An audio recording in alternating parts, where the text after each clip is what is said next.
was doing research on a mysterious killer I read about in the newspapers.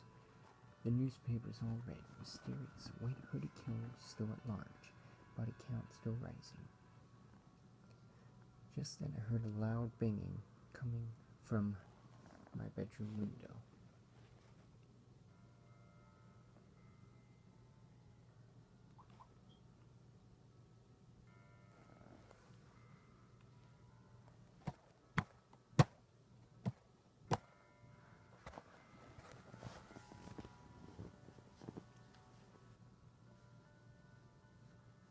And I knew then and there, right then and there, it was the killer I'd been reading about in the newspapers and researching all this time.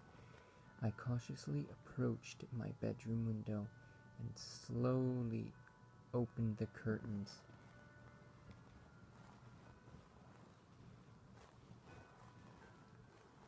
And I was shocked to see the killer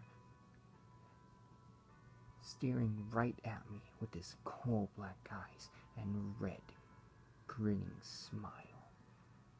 The killer was holding a bloody kitchen knife in his right hand, and he was still staring at me with that sickening grin. I quickly closed my curtains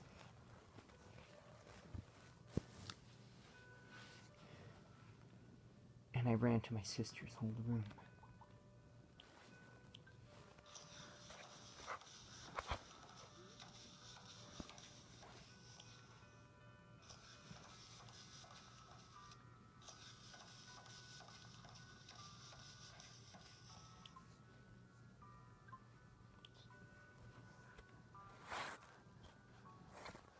I hid in the closet and quickly shut the door.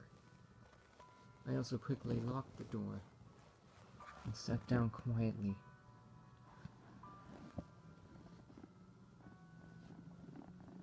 While I was hiding and sitting down in the closet, I also stayed very still. Just then, I heard my bedroom window smash, the sound of broken glass shattering.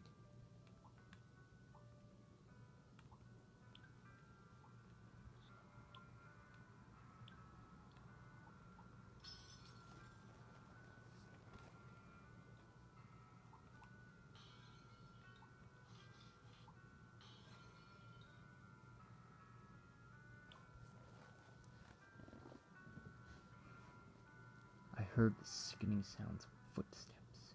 The footsteps got closer and closer to where I was.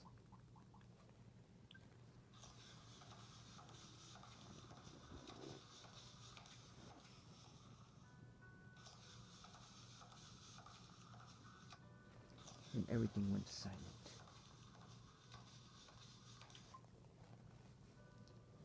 My blood started to boil, and my heart was racing. I knew somehow I was going to die, but I didn't want to accept it. Somehow the killer could smell my fear, and he knew where I was hiding, like a hunter after its prey. The killer then spoke to me from outside the closet door and said, "Come out, I know you're in there." I ignored him and tried to think of a plan to fight back and escape, but I was trapped and the killer would kill me if I fought back. I was pretty much gonna die anyway. The killer spoke again and said, "Come out or I'll force this door open and pull you out." I again ignored him out of plain stupidity and felt myself going into fight or flight mode. The killer spoke for a third and the last time and said, "If you're gonna run and hide like a scared little chicken, then I'm going to slaughter you like one." I froze in fear. My blood ran cold. Why am I always so stubborn in these situations? I thought.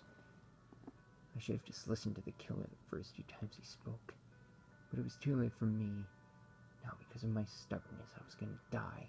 And all I could do was just stay there in the closet, frozen in fear and unable to fight back or escape Jeff. I could hear the sounds of the closet door being slashed and cut through with a knife of Jeff the Killer. It was like the sound of an axe violently cutting through a thick tree. The sound of a closet door being slashed and cut through got louder and louder and louder, and all I could see, and I could see large cracks all over the closet door. The cracks on the closet door got bigger and bigger. Eventually the cracks became so big that some of the wood from the closet door chipped off and left small, misshapen holes on it. The holes in the closet were small enough to see through, and I could see Jeff the Killer on the other side of the closet, still slashing and cutting his way through the closet door. Even though I was still in my closet and frozen in fear, I waited for Jeff the Killer, and to finally accept my fate. Jeff the Killer finally destroyed the closet door. It was smashed to pieces, and I could see the killer. He was still holding his knife in his right hand, staring right at me with his coal black eyes and blood-red grin. Just then, as the killer thrusted his knife towards me, I quickly went from being frozen in fear to survival mode. I used my right hand and grabbed the killer's right arm and squeezed it tightly. The killer then tried to use his left arm to pull my right hand off his arm, but I used my other hand and grabbed his left arm. I began using my left hand and started to squeeze the killer's left arm as tightly as I was squeezing his right arm.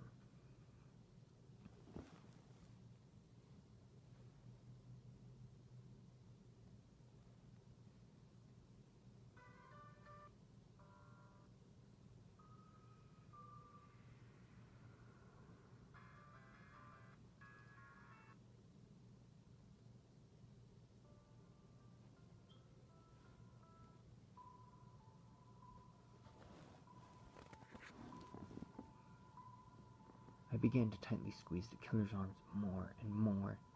The killer then dropped his knife from his right hand, and the knife landed on the pile of broken wood from the destroyed closet door.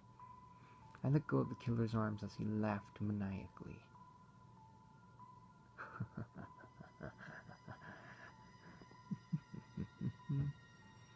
"What's so funny?" I said to Jeff, looking at him with a serious yet partially scared expression on my face. "I don't need my knife to kill you," the killer said as he looked at me with a crazed expression on his face. "What are you talking about?" I said. The killer then grabbed me by the shoulders and threw me across the room.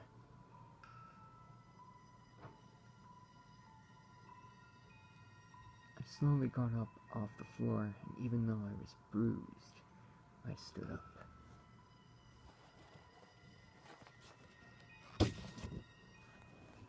As I charged toward the killer, he picked up his knife off the woodpile and stabbed me in the chest.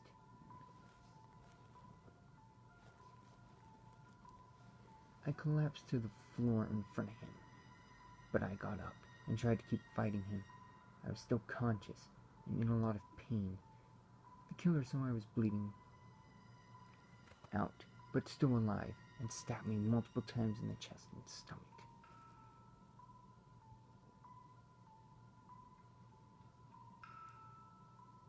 Finally, after taking multiple stabbings to my chest and stomach, and bleeding heavily, I lost consciousness and collapsed to the floor.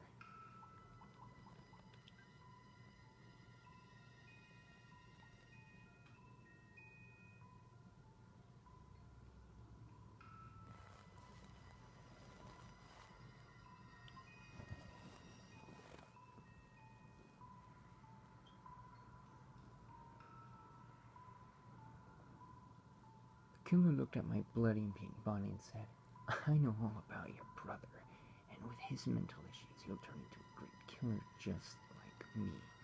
Just then I felt a very strange feeling come over me, like a burst of anger, but something more than that. And even though I was bloody and beaten, I got up off the floor and shouted maniacally, and kept shouting, Leave my brother alone.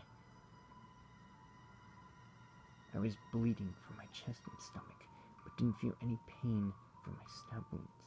The killer looked at me and said, "You're still alive?" I looked at Jeff the killer with a crazed expression on my face and said to him, "The thing about pain is that if you learn to embrace it, you can use it against others, and I'm going to use it to kill you." The killer laughed maniacally and said, "You can't kill me. I'm not human anymore." The killer then grabbed his knife and thrusted it towards me. As I saw the knife about to pierce my flesh, everything went black and I lost consciousness. Hours later, I woke up and was shocked by what I saw. It was a very gruesome scene to look at, and I caused it. I saw the killer's knife in my right hand, and the killer was bleeding and looking at me with his coal black eyes and smiling at me with his blood-red grin. The killer was laughing maniacally as he bled on the floor and said, "Now you're one of us. And now you're no longer human either. Now you're a psychopathic killer, and you will be forced to murder and kill for all eternity." I dropped the bloody knife and mumbled over and over, "No, no, no, no." The killer looked at me with a crazed expression still on his face and said, "You're too late. You can't stop what you're about to do, or what you are about to become. Now go to sleep."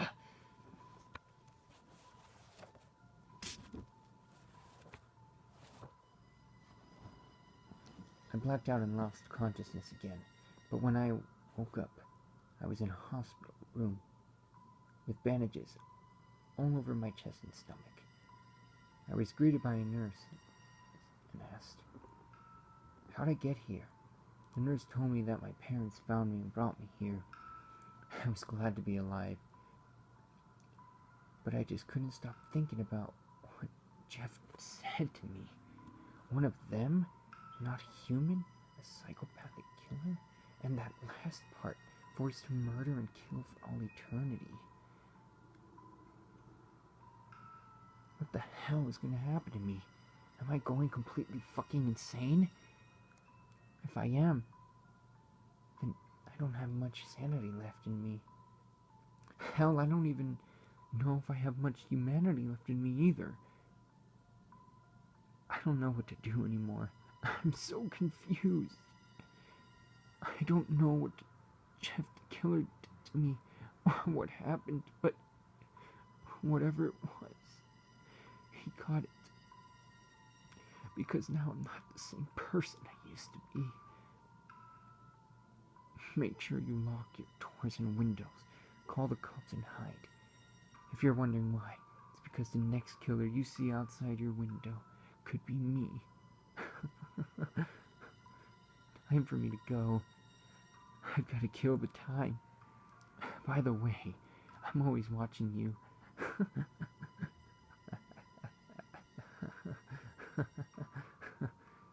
I'm so sorry. Truly I am. You have to understand, what I'm doing is right now is because I'm forced for all eternity. I have no choice. Now I'm a proxy, and by the time you hear this, I'll already be gone. But before I leave my humanity behind,